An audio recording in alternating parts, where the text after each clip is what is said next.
નમસ્કાર મિત્રો, સંજય આહિર છું. દોસ્તો, કેટલું સુંદર લાગતું હોય કે જ્યારે આપણા નેતાઓ જ્યારે ચૂંટણી જીતીને આવે, સરઘસો નીકળે, બધા જ લોકો ખૂબ આનંદ અને ઉત્સાહ કરતા હોય કે નેતા જીતી ગયા, નેતા જીતી ગયા.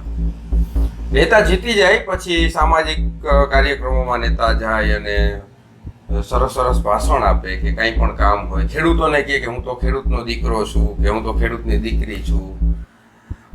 વર્ષોથી આપણે આ બધું જોતા આવીએ છીએ.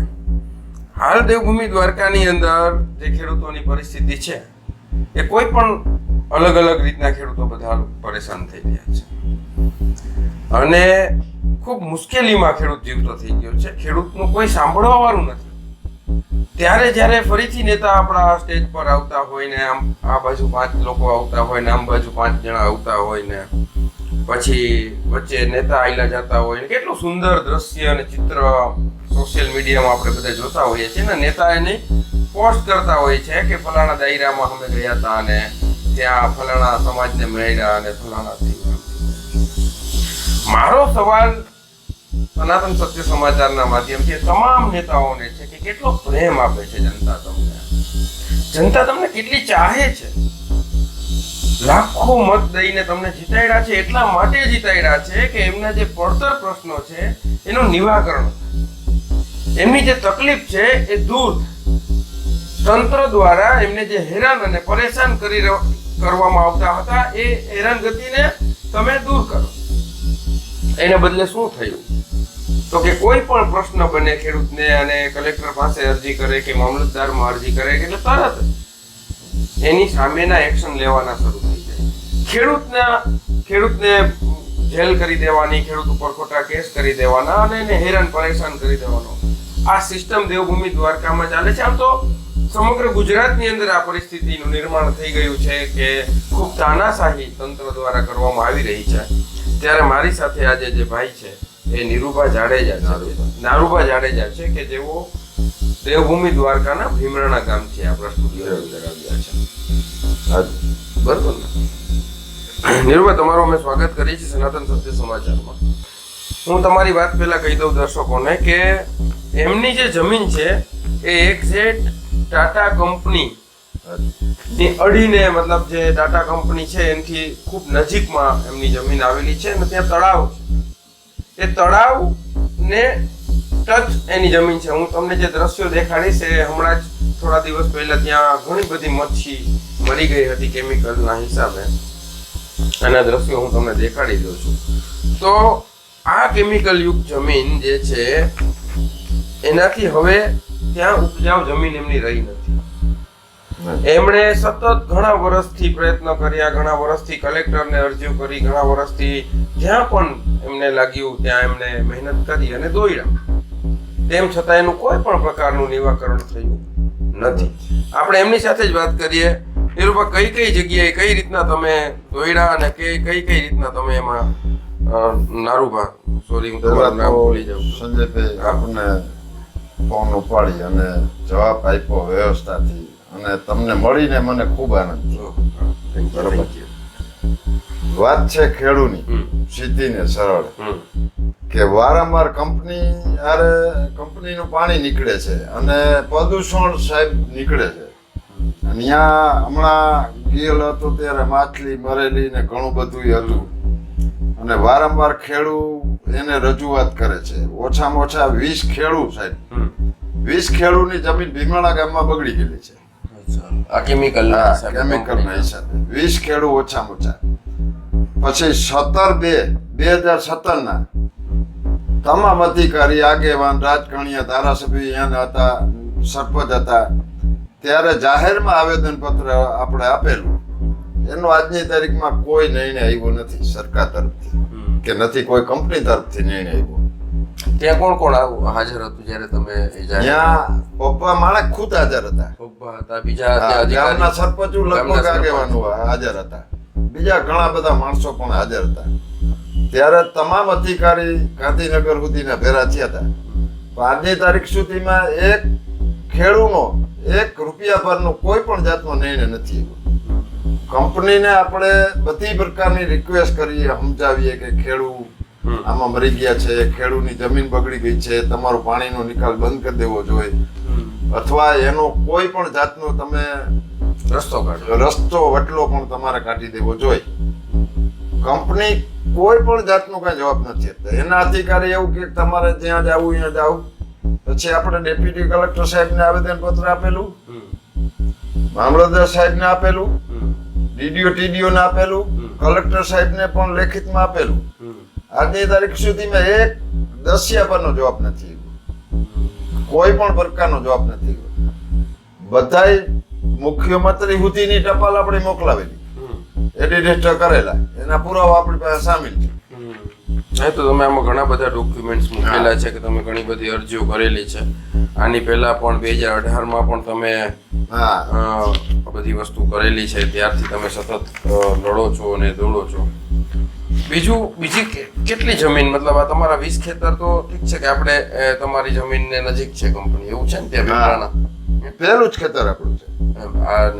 પછી બીજી પણ આગળ જમીનો તો બગડતી જ જતી હશે ને, વાયુ પ્રદૂષણ ને આ બધું, એ બધું તો ત્યાં હશે જ ને? ત્યાં તો સાહેબ જમીન ખેડૂતની વાવવા લાયક રહી નથી. ખેડૂત કાયમી માટે આજીજી એને કરે, તમારું પ્રદૂષણ ઉડે છે, તમારું પ્રદૂષણ અને કેમિકલ વાળું પાણી નીકળે છે, મીઠાનું અગર તમે અહીંયા બાજુમાં રાખ્યું છે, તો તમારે ખરેખર આ મીઠાનું અગર બંધ કરી દેવું જોઈએ અને કેમિકલ પાણી યુક્ત છે એ બંધ કરી દેવું, એનો તમારે બીજી જગ્યાએ નિકાલ કરવો જોઈએ. ભયંકર. મેં તો જે પેલા દ્રશ્યો જોયા દરિયાની અંદર, આ લોકો દેવરામભાઈ ને લોકો કંઈક 2.5-3 કિલોમીટર અંદર દરિયામાં ગયા અને ત્યાં જઈને એને 12-13 ફૂટનો વાંસ અંદર નાખ્યો અને આખું કેમિકલ, મતલબ દરિયો તો જે દરિયાની જે તાકાત હોય એની સામે જો કેમિકલ આટલું જામી જતું હોય 2.5 કિલોમીટર સુધી, તો સમજી શકાય કે તમારા જે જમીન છે એની શું પરિસ્થિતિ ત્યાં થઈ હશે. તો મચ્છીમારો જે છે એને પણ એટલી બધી ત્યાં તકલીફ છે. તમે ત્યાંથી ભીમરાણાથી આવો છો તો તમારો તો ત્યાં આજુબાજુનો જે વિસ્તાર છે એ તો મચ્છી ઉપર નભનાર બધા એ મચ્છીમારો છે, એમને પણ ખૂબ તકલીફ પડતી જશે ને ત્યાં સ્થાનિક લેવલે? સ્થાનિક લેવલે સાહેબ ઘણી બધી તકલીફ પડે છે. રાજકીય લેવલો વિશે વાત કરેલી, બધા અધિકારી ટીડીઓ સાહેબથી કલેક્ટર સાહેબ સુધીની આપણે તમામ અધિકારીની વાત કરી. વધારે કંઈ કરવા જાવ એટલે પહેલા જ કંપનીના અધિકારી એવી દબાણ કરે, તમે કંઈ અમારે કંપનીની હદમાં કાંતે વટાવો એટલે તમારું પોલીસ કરીને તમને ફીટ કરી દેવામાં આવશે. એટલે નીચેનો નાનો વર્ગ છે એ બધી બાજુથી બેહાયેલો છે, ખેડૂત છે એ બધી બાજુ બેહાય. રાજકીય ધારાસભ્યોને કે કૃષિ મંત્રીને શીખે આપણે આવેદન ભાઈ એવું લેખિતમાં આપેલું છે કે ભાઈ આવો પ્રશ્નો બન્યો છે. કોઈ પણ પ્રકારનો આજની તારીખ સુધીમાં નથી કોઈ કંપનીએ જવાબ આપ્યો, નથી કોઈ અધિકારી જવાબ આપ્યો, કે નથી આવેદન પત્ર આપ્યું, એનું પણ આપણે આજની તારીખ સુધી જવાબ આવેલ નથી. તો મિત્રો, આ પરિસ્થિતિમાં ખેડૂતો, દેવભૂમિ દ્વારકાના ખેડૂતો, આ એક ખેડૂતની એક પીડા નથી, આવી ખૂબ પ્રમાણમાં ત્યાં પીડાઓ છે. અને જે જીતુભાઈ વાઘાણી કૃષિ મંત્રી જે છે એ પત્રકાર પરિષદ કરીને મારા ખેડૂતો, મારા ભાઈઓ, અમે લોકો ખેડૂતોને હેરાન નહીં થવા દઈએ, અમે ખેડૂતોની સાથે છીએ. એકચ્યુઅલમાં જ્યાં ખેડૂતોની સાથે ઊભવું જોઈએ તમારે, ત્યાં તો ક્યારેય તમે ઊભતા જ નથી. એ જ્યારે કંપનીની વાત આવે, કંપનીનો વિષય આવે, ત્યારે તમે બધા જાણે કંપની પાસે વેચાઈ ગયા હો, જાણે ગુજરાત સરકાર આખી કંપની પાસે વેચાઈ ગઈ હોય, જાણે બધા જ નેતાઓ, સ્થાનિક નેતાઓ અને ઉપરના નેતાઓ અને જિલ્લાના નેતાઓ, જાણે તમે બધા કંપની પાસે સામે વેચાઈ ગયા છો કે શું છે? કે તમે કહી દો એકવાર જનતાને કે ભાઈ અમે કંપનીની અમે વેચાઈ ગયા છીએ, અમારું આ કંપની પાસે કઈ હાલવાનું છે નહીં, અમે દબાઈ ગયા છીએ. તમને કોઈ દબાવતું હોય તો અમને લોકોને કહો, જનતાને કહો. આખો જિલ્લો તમારા ભેગો છે. જો કંપનીઓ ખરેખર નેતાઓને દબાવતી હોય કે નેતાઓને ધમકી આપતી હોય કે નેતાઓને હેરાન કે પરેશાન કરતી હોય કે નેતાઓને દબાવીને રાખ્યા હોય કે એક પણ ખેડૂતની બાજુમાં ચડતા નહીં, નકર તમારા ટાટિયા તોડ નાખ્યો, આવું કીધ તમને કંપની વાળા આવું કહેતા હોય, તમે પત્રકાર પરિષદ કરીને કયો જનતાને, જનતા તમારા ભેગી આવશે અને કંપની વાળાને જવાબ આપશે. તમે કંપની સામે બોલતા કાં નથી?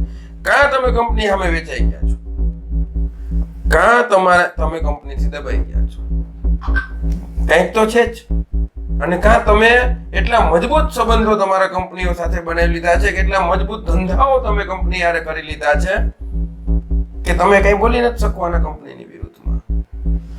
પણ તમે પ્રેમથી તો કંપનીને કહી શકો ને કે ભાઈ જે મારા જિલ્લાનું હાલો તમે કંપનીમાં વેચાઈ ગયા હો તો વાંધો નથી, તમે કંપનીના સાથે ધંધો કરતા હો તો જનતાને વાંધો નથી, કરો.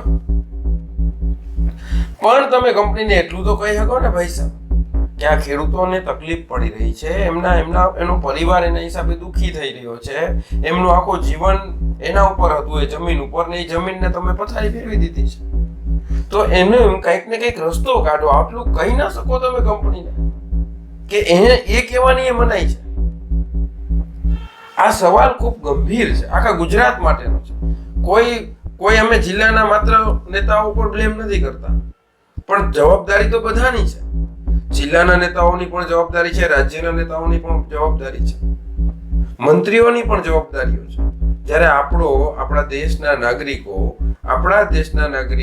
આપણી જ દેશની કંપનીઓથી હેરાન અને પરેશાન થઈ રહ્યા હોય તો એનો વચલો રસ્તો કાઢવો એ સરકારનું કામ છે અને સરકારની નૈતિક જવાબદારી છે. એ જવાબદારીમાંથી સરકાર કેમ ભાગે છે અને જવાબદારી નિભાવવાનો જ્યારે સમય આવે છે ત્યારે પોલીસને આગળ કરીને ખેડૂતનો અવાજ કેમ દબાવી દેવામાં આવે છે? આ મોટો સવાલ છે અને આ કોઈ નાની વાત નથી. આજે આ ખેડૂત ઉપર થયું, કાલ બીજા ખેડૂત ઉપર થાય, પરમથી ત્રીજા ખેડૂત ઉપર થાય. એટલે મિત્રો આજે આ વિષય પર વાત કરી હતી અને હું નારુબા, તમારે કઈ આ વિષય પર વાત કરવી હોય તો? મારે તો સાહેબ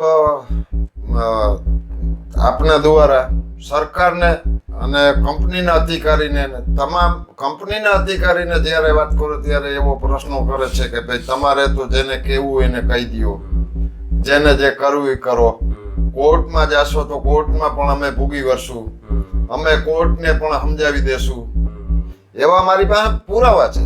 એ લોકો બોલ્યા છે કે કંપનીને તમે અહીંયા કદાચ જીતી જશો તો અમે તમને ઉપર લઈ જશું, ત્યાંથી લઈ જાવ તો ઉપર લઈ જાવ, ત્યાં તો એ કે તમારું પૂરું થઈ જશે. ખેડૂને કંપનીને મારી નાખવા હારું થઈ, એની રોજી રોટી જમીન જટી લેવા હારું થઈ અને કંપની આપે તો રાજકીય લેવલ વાળા કે કોઈ ધારાસભ્ય હોય કે સરપંચ હોય એને કોઈ પણ સંજોગમાં ખેડૂને સપોર્ટ કરવો જોઈએ. કંપનીને દબાવવાનો કે ઘટી લેવાનો કોઈ પ્રશ્ન નથી, પણ ખેડૂતનું જે નિર્ણય છે સત્ય હકીકત છે સાહેબ, એને તો એને જવાબ આપવો જ પડે ને. ચૂંટણી ટાણે ખેડૂત તમને સાંભળે છે, ચૂંટણી પતી ગયા પછી તમને કોઈ ખેડૂત સાંભળતા નથી. તમારે અન્યાય કરવો હોય તો ખેડૂત પર જ થાય છે. ખેડૂતની જમીન જટી લેવી હોય તો ખેડૂત જટી લ્યો છો, તો કંપનીને કેમ તમે કઈ કહી નથી શકતા? તમને કંપનીના અધિકારીને કેમ દબાવી નથી શકતા? આવા અનેક ખેડૂત પીલાય છે. કોઈના ગેટ પાસ ફરિયાદ થાય એટલે ગેટ પાસ જટાઈ જાય, કોઈનો બાપ કામે જતો હોય તો કોઈનો દીકરો કામે જતો હોય, તો એક પ્રશ્નો લઈને ગમે એ ફરિયાદ થાય એટલે ટાટા કંપની છે એ ગમે ત્યારે ગેટ પાસ જટી લે, એનું બ્લેકલિસ્ટ કરી નાખે. કોઈ જાતનો હું તો ખેડૂતને વિનંતી કરું છું, પબ્લિકને વિનંતી કરું, તમે વટમાં ઉતરો અને તમામ ફેરા થાવ અને એકવાર ગેટ પાસ પાછા દઈ દો અને ગેટ પાસ એને બધા આપી દો અને એને રાજી ખુશીથી કહી દો અમારે તમારો ધંધો એને જોતો, ભલે બાયણે મજૂરી કરવી પડે. અને આજ દિવસથી કંપની જ્યાં જે ઘણા ગામડાઓમાં નથી તો અહીંયા શું ફેર પડવાનો છે? ખેડૂતનો દીકરો તો ખેતી કરીને જીવન ગુજારે છે ને સાહેબ, એમાં કોઈ પ્રશ્નો નથી. ના, પણ તમારા સ્થાનિક અધિકારો છે જે એ ખાલી જાણો તો પણ તમને ત્યાં ઘણો બધો આ નોકરા બોકરા કરતા મતલબ તમારું જે હક છે, તમારો અધિકાર છે ગામડાનો, એ અધિકાર મેળવવે તો બી ઘણું બધું એમાં ફાયદો થાય. અને કંપનીઓના એવડા મોટા કરોડો રૂપિયાના CSR ફંડના કૌભાંડો છે, આવડી રીતે પ્રકૃતિને નુકસાન કરી રહી છે. તમે જે હમણાં મચ્છીના મને વિડીયો મોકલ્યા એ સમજો કે જ્યારે મચ્છી મરી જતી હોય તો આ જે મચ્છી ખાઈને ઘણા તો જે જાણકાર લોકો છે એવું કહે છે કે આ મચ્છી ખાવાથી જે આ કેમિકલ વાળા દરિયાની જે મચ્છી છે એને ખાવાથી કેન્સર જેવા રોગો પણ થાય છે. સત્ય. તો ગંભીર આ ઇસ્યુ છે, ગંભીર પ્રશ્ન છે અને આ સેન્સિટિવ મુદ્દો છે. સરકારે આના ઉપર ખૂબ ગંભીરતાથી વિચારવું જોઈએ. કંપનીની આજુબાજુ રહેતા ખેડૂતો માટે સરકારે એક અલગ પોલિસી તૈયાર કરવી જોઈએ કે કંપનીની આજુબાજુમાં જે ખેડૂતો રહે છે એમના ન્યાય માટે સરકારે એક સમિતિની રચના કરવી જોઈએ કે એને ખરેખર જો કંપનીથી કઈ પરેશાની થતી હોય, એને કંપનીથી જો કઈ તકલીફ થતી હોય, કઈ પીડા થતી હોય અથવા એનું કઈ પણ નુકસાન જઈ રહ્યું હોય તો એમની સુરક્ષા પૂરી પાડવી એ સરકારની નૈતિક જવાબદારી છે. કારણ કે ખેડૂત નાનો માણસ છે. ખેડૂત આવડી મોટી કંપનીની સામે ન તો કોર્ટમાં જીતી શકવાનો છે કે ન કોઈ પણ રીતે જીતી શકવાનો છે, કારણ કે કંપની પાસે પૈસો છે અને સમય છે. જ્યારે ખેડૂત પાસે પૈસા પણ નથી અને કોર્ટના ધક્કા ખાવાનો સમય પણ નથી. આ બે વસ્તુમાં ખેડૂત ટૂંકો પડે છે. એટલે ખેડૂત કોર્ટની આમાં કંપનીઓની સામે નથી જીતી શકતો, નથી લડી શકતો, ને અથવા તો મગજમારીમાં પડવા નથી માંગતો કે ભાઈ ચલો આપણે પૈસાનું પાણી કરીને તમે હાઈકોર્ટમાં જાઓ, અમદાવાદ જાઓ, ધક્કા ખાઓ, વકીલો પાસે જાઓ. આ બધી તકલીફોનો એક જ અંત છે કે તમે તમારા નેતાઓને ટકોર કરતા શીખી જાઓ. તમે જે નેતાઓને મત દઈને જીતાડ્યા છે એમને જ કેવું પડશે ને કે ભાઈ કરો. તમે કેટલાક દી કલેક્ટરને આજીજી કરવા જશો, તમે કેટલીક વાર મામલતદારને આજીજી કરવા જશો અને તમારો હક એ ન થાય ને. તમારો હક તમારા નેતા પાસે થાય. તમારા નેતાને તમે કહી શકો કે ભાઈ મારું આ કામ છે અને આ તમે કલેક્ટરને કહીને કરાવો.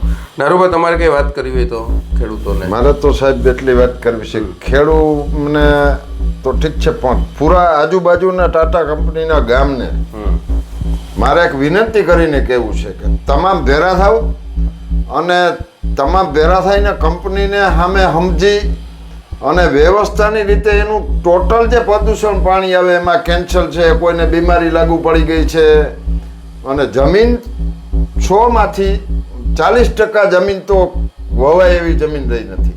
એટલે મારે અગાઉની સમયે વર્ષે 2 વર્ષે 5 વર્ષે એક જમીન ક્યાંય વવાય એવી રહે નહીં. તો ખેડૂત જાહો ક્યાં? કંપનીને સામે બધાય ખેડૂત મજબૂત તરીકે ભેરા થાવ અને વ્યવસ્થાની રીતે આપણે એને આવેદનપત્ર આપીએ. આવેદનપત્ર ના આપીએ તો ગાંધીજીના માર્ગે આપણે ભેરા રહીને હું બધે ભેરો મોટા કરીશ, ભલે મને મારી નાખવો તો ભલે મારી નાખે. સાહેબ, છેલ્લા સવાલથી મારી નાખવો કે જે કરવું તે કરે. એટલે મહેરબાની કરીને હું ખેડૂતને અપીલ કરું છું કે બધાય ભેરા થાવ. આજુબાજુના ટોટલ ગામ 42 ગામની અંદર જે નીકળે એને બધાને મારી અપીલ છે કે બધાય ભેરા થાવ. તમામ જગ્યાએ આપણે આવેદનપત્ર આપીએ. એમ છતાં ના માને તો એના માટે પણ આવતા સમયમાં બીજા કંઈક રસ્તા કરશું.